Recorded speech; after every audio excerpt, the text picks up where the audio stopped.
नवरात्रि आ गए हैं। माँ दुर्गा का महापर्व। सब लोग पूजा पाठ में लगे हैं।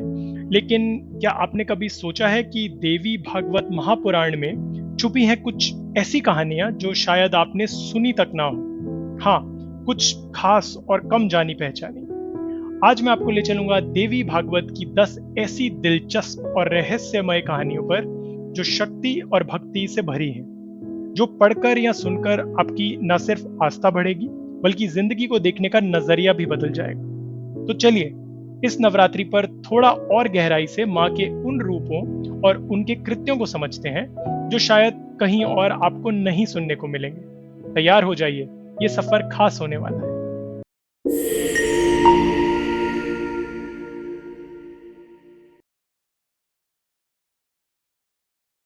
बहुत पहले ब्रह्मांड में कोई चीज नहीं थी। न दिन था, न रात, न जगह, कुछ भी नहीं।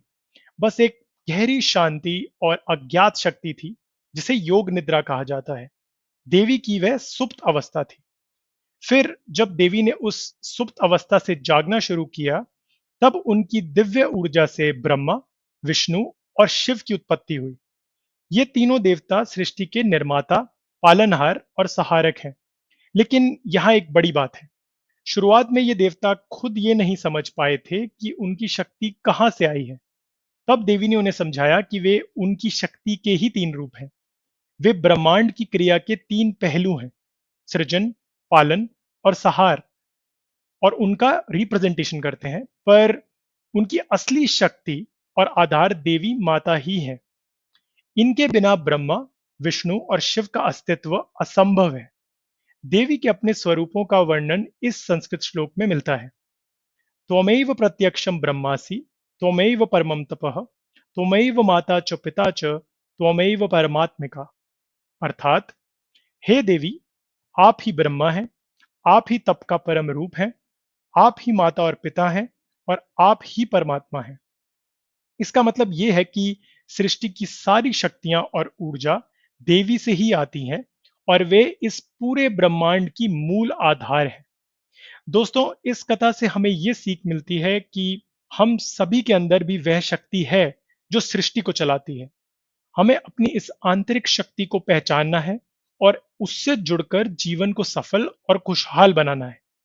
आज के समय में जब हम कभी अपने आप को कमजोर या अकेला महसूस करें, तो ये याद रखें कि हमारे अंदर वही देवी की शक्ति मौजूद है जो ब्रह्मांड को चलाती है।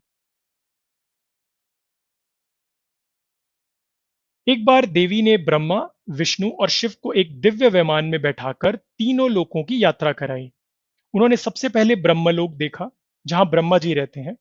फिर कैलाश पर्वत, जहां भगवान शिव और माता पार्वती विराजमान हैं। फिर वे वैकुंठ की ओर बढ़े, जो भगवान विष्णु का लोक है। वहां का सौंदर्य और शांति देखकर तीनों देवता मंत्रमुग्ध हो गए। लेकिन असली चमत्कार तो तब हुआ जब वे मणिद्वीप पहुंचे। ये एक ऐसा दिव्य लोक था जो ब्रह्मलोक से भी ऊपर माना जाता है। मणिद्वीप देवी का स्वर्ग है, जहां ज्ञान, आनंद और नित्य प्रकाश का वास है। इसे देवी खुद अपने दिव्य रूप में सवारे हुए हैं। देवी भागवत महापुराण में इसका वर्णन इस प्रकार मिलता है। मणिद्वीपम परम धाम ब्रह्मलोकादपि चोतपम, यत्र वस्ति देवेशी चिंद्रा नंद रूपिणी। इस श्लोक का मतलब यह है कि मणिद्वीप एक ऐसा स्थान है जहां देवी अपने परम आनंद और चेतना रूप में वास करती हैं, और ये ब्रह्मलोक से भी श्रेष्ठ है। इस कथा से हमें यह समझने को मिलता है कि सच्चा अध्यात्म, ज्ञान और आनंद आम दुनिया से परे होते हैं। हमें निरंतर अपने मन और आत्मा को उस दिव्यता की ओर खोलना चाहिए। आज के समय में भी जब हम ज्ञान की खोज करते हैं या आध्यात्मिकता में गहराई चाहते हैं, तो हमें सीमाओं से बाहर निकलकर नए अनुभवों के लिए तैयार रहना होगा, क्योंकि हर अनुभव हमें देवी की विशालता से जोड़ता है। दोस्तों, ये कहानी बहुत खास है। जब पूरे ब्रह्मांड में प्रलय अर्थात विनाश का समय आया था, उस समय सब कुछ तहस नहस हो रहा था। उस समय समुद्र के बीचों बीच एक वट वृक्ष था, और उस वृक्ष के एक पत्ते पर बाल विष्णु सो रहे थे। अब सोचिए, इतने शक्तिशाली देव विष्णु भी कैसे किसी मां की ममता और संरक्षण के बिना सुरक्षित नहीं है। उसमें देवी जगदम्बिका के रूप में माँ ने उनके लिए अपनी कोमल और प्यार भरी ममता दिखाई। वो विष्णु को बड़े प्यार से झुला रही थी। देवी भागवत के श्लोक में इस दृश्य का वर्णन इस प्रकार किया गया है। वटपत्रशायी शिशु सर्व दुख निवारिणी, जगदम्बिका स्वयं तत्र सुप्तम पाल्यते हरिम। मतलब ये हुआ कि जगदम्बिका, जो कि माँ दुर्गा का ही रूप है, विष्णु भगवान को अपने वात्सल्य से बचाती और पालती हैं। इस कहानी से हमें यह संदेश मिलता है कि चाहे हम कितने भी शक्तिशाली क्यों ना हो, माँ का प्यार और संरक्षण सबसे बड़ी ताकत होती है। आज के कठिन और तनाव भरे जीवन में जब हम असहाय महसूस करते हैं, तो हमें उस माँ की ममता और शक्ति की याद करनी चाहिए। यही ममता हमें साहस देती है, जो हमें विपरीत परिस्थितियों में भी टिके रहने की ताकत देती है। इस कहानी की शुरुआत कुछ ऐसी है कि देवी ने तीनों देवताओं के लिए उनकी जीवन संगिनी खुद उत्पन्न की। ब्रह्मा जी के लिए माँ सरस्वती, जो ज्ञान और विद्या की देवी हैं। विष्णु जी के लिए माँ लक्ष्मी, जो धन, समृद्धि और सौभाग्य की देवी हैं। और शिव जी के लिए माँ पार्वती, जो शक्ति और सहार की देवी हैं। अब मजेदार बात यह है कि देवी ने इन तीनों विवाहों को केवल पारंपरिक सामाजिक आयोजन नहीं माना। उनका कहना था कि ये विवाह ब्रह्मांड के संतुलन और अच्छे संचालन का आधार है। ये ऐसा संतुलन है जो संसार में ज्ञान, संपदा और शक्ति के बीच सामंजस्य बनाए रखता है, बैलेंस बनाता है। देवी भागवत के अगले श्लोक में इसे खूबसूरती से बताया गया है। स्वस्मै ब्रह्मणे सरस्वतीं च महालक्ष्मीं विष्णवे च शंकराय गौरीं च त्रयो देवर्ष्यस्तथैव च। मतलब ये तीनों देवताएं उनके जीवन साथी बनकर पूरे संसार के संतुलन की जिम्मेदारी संभाल रही हैं। इस कहानी से हमें यह संदेश मिलता है कि जीवन में ज्ञान, संपत्ति और शक्ति सबका सही बैलेंस होना जरूरी है। ये बैलेंस हम सभी जीवन के हर क्षेत्र में बनाए रखें, चाहे वह पढ़ाई हो, कामकाज हो या परिवार। अगर जीवन में ये तीनों सही तरीके से संतुलित रहेंगे, तो सफलता और खुशहाली अपने आप हमारे कदम चूमेगी। ये कहानी देवी की महत्ता और ब्रह्मांड में उनके सर्वोच्च स्वरूप को समझाती है। एक बार ब्रह्मा जी ने देवी से पूछा, माँ, आपका असली रूप क्या है? आप कौन हैं? तब देवी ने एक गूढ़ और शक्तिशाली जवाब दिया। उन्होंने कहा कि वे केवल शक्ति का रूप नहीं है, बल्कि सच्चिदानंद, यानी सत्य, ज्ञान और आनंद के रूप हैं। वे ही परम ब्रह्मा है, जो पूरी सृष्टि की आत्मा है। देवी का स्वरूप इतना विराट और महान है कि वह स्वयं सृष्टि का मूल है। देवी भागवत महापुराण में उनके इस रूप का वर्णन इस श्लोक में किया गया है। अहमेव सच्चिदानंद स्वरूपा जगत प्रकाशिनी, नाम सदृशी परा देवी यस्मात् सर्वम तत्स्वरूपम। इसका मतलब है कि देवी ही सृष्टि का प्रकाश, आत्मा और आनंद है। किसी भी चीज से उनकी तुलना नहीं की जा सकती। इस संदेश को समझें तो पता चलता है कि हम सबके अंदर भी यही दिव्यता छुपी है। असली ज्ञान और आनंद का स्रोत हमारे भीतर है। अभी के जीवन में जब भी कोई मुश्किल या तनाव आए, तो अपने भीतर उस दिव्य शक्ति को खोजिए। देवी का ये उपदेश हमें आत्मज्ञान और आत्मशक्ति की ओर ले जाता है। ज्योतिर्लिंग हिंदू धर्म में एक बहुत खास स्थान रखते हैं। आपको पता है, ज्योतिर्लिंग सिर्फ भगवान शिव के प्रतीक नहीं है, बल्कि उनमें देवी की भी अद्भुत शक्ति समाई हुई है। देवी भागवत महापुराण बताता है कि शिवलिंगों की पूरी ऊर्जा और जादू देवी की महामाया से ही आता है। शिव बिना देवी के अधूरा है।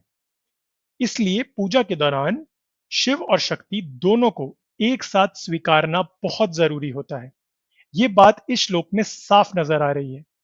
सर्वलिंगमयी देवी ज्योतिर्विद्या पूर्णतया महामाया एव शक्ति शिवलिंगानाम उपस्थिता। मतलब शिवलिंगों में जो ज्योति दिखाई देती है, वह सारी शक्ति देवी की महामाया की है। इसका मतलब यह है कि शक्ति और पुरुष ऊर्जा दोनों मिलकर ब्रह्मांड को चलाते हैं। हमें पूजा में सिर्फ एक देवता को नहीं, बल्कि दोनों की ऊर्जा का सम्मान करना है। आज के जमाने में भी जहां आध्यात्मिकता को कभी कभी सिर्फ पुरुष या स्त्री ऊर्जा तक सीमित कर दिया जाता है, हमें ये याद रखना चाहिए कि ये दोनों ऊर्जा साथ साथ काम करती हैं। तभी जीवन में संतुलन और समृद्धि आती है। ये कहानी बताती है कि जब असुरों ने तीनों लोगों को संकट में डाल दिया, तब देवी ने चंडी, काली और दुर्गा के रूप में अवतार लेकर अधर्मी शक्तियों का संहार किया। देवी ने अपने सिंहवान पर सवार होकर चंडी के रूप में अनेक भयंकर असुरों को हराया, ताकि देवताओं और जीवों का कल्याण हो सके। देवी भागवत में इस स्वरूप का वर्णन इस श्लोक में मिलता है। चंड दुर्गा महाशक्ति, रजस्य स्वर विनिर्झरार्द्रिका, सिंहवाहिनी निराकारिणी, त्रैलोक्य पर्वत धारिणी। अर्थात देवी चंडी तेजस्वी, वीरांगना और त्रैलोक्य की रक्षक है। इस कहानी से सीख मिलती है कि जीवन में जब भी बुराई या संकट बढ़ता है, तो हमें भी देवी चंडी की तरह साहस से लड़ना चाहिए, डर नहीं दिखाना है। जो व्यक्ति हार नहीं मानता, विपत्तियों का सामना करता है, वही सच्चा विजेता है। ये कहानी बताती है कि जब अधर्म और अज्ञान ने पूरी दुनिया को घेर लिया था, तब देवी ने चारों वेदों को समुद्र के गर्भ में छुपा दिया, ताकि वे सुरक्षित रह सकें। कई समय बाद समुद्र मंथन हुआ। उसी समय ये वेद पुनः प्रकट हुए और लोगों को सच्चा ज्ञान और धर्म दिखाने लगे। देवी भागवत महापुराण में इस घटना का वर्णन इस श्लोक में किया गया है। वेदाः समुद्रे अपि स्थिताः प्रकटन्ते समुद्र मंथने, ज्ञान प्रदायिनः सर्वे जगद्योगिनोत्तमाः सह। मतलब, बल्कि समुद्र के भीतर भी वेद सुरक्षित थे, और जब समय आया वे पुनः प्रकट हो गए। ये वेद सभी ज्ञान के स्तोत्र हैं। इस कहानी से हमें यह सीखने को मिलता है कि ज्ञान कभी खत्म नहीं होता। सही समय आने पर वह पुनः हमारे सामने आता है।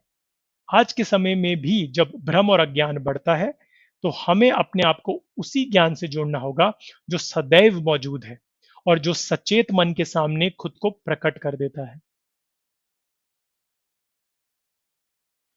भक्त ध्रुव की कहानी बहुत प्रेरणादायक है।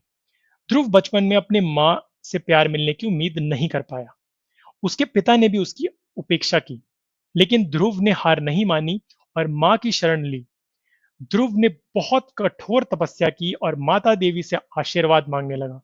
उसकी भक्ति से प्रसन्न होकर देवी ने उसे वरदान दिया कि वह अमर होगा और आकाश में एक तारा बन जाएगा, जिसे ध्रुव तारा कहा जाता है। देवी भागवत में इसका उल्लेख इस श्लोक में किया गया है। ध्रुवो भक्त्या प्रार्थितो देव्या वरदाः सनातनः, जगदम्बिकाई समर्पितो भवति सिद्धिम मेधिम। मतलब, ध्रुव अपनी भक्ति से देवी की कृपा पा गया और उसे शक्ति मिली। इस कहानी से हमें सीखने को मिलता है कि चाहे हालात कितने भी कठिन क्यों ना हो, यदि हम दिल से भक्ति और समर्पण करते हैं, तो किसी भी परिस्थिति में सफलता मिलती है। ध्रुव की तरह हमें भी ईमानदारी, लगन और विश्वास के साथ अपने लक्ष्य की ओर बढ़ना चाहिए। दोस्तों, सबसे आखिरी कहानी बहुत महत्वपूर्ण है। जब भी आपके जीवन में कोई बड़ा संकट या परेशानी आए, तब आपको देवी का मन से स्मरण करना चाहिए। देवी स्वयं अपने भक्तों की रक्षा करती हैं। देवी भागवत महापुराण में देवी ने अपने भक्तों को कहा है, संकटे च मम स्मृतिम कुर्यात स्मरेन नारिणाम, दुख स्मृति विनाशाय महादेव्या सदा रक्षता। मतलब, जब भी संकट आए, देवी का नाम जपो और मन में रखो, उसी से सारे दुख और परेशानियां दूर हो जाएंगी। ये संदेश आज भी हमारी सबसे बड़ी ताकत है। जब भी जिंदगी में कठिनाई आए, मन को शांत रखो, देवी की भक्ति में लग जाओ। यही भक्ति और विश्वास सबसे बड़ा सहारा होता है। ये थी श्रीमद् देवी भागवत महापुराण की 10 कम जानी पहचानी लेकिन बेहद महत्वपूर्ण कहानियां। आपकी पसंदीदा कौन सी कहानी है? कृपया कमेंट में हमें जरूर बताएं। वीडियो को लाइक और शेयर करना नहीं भूलिए। जय माता दी।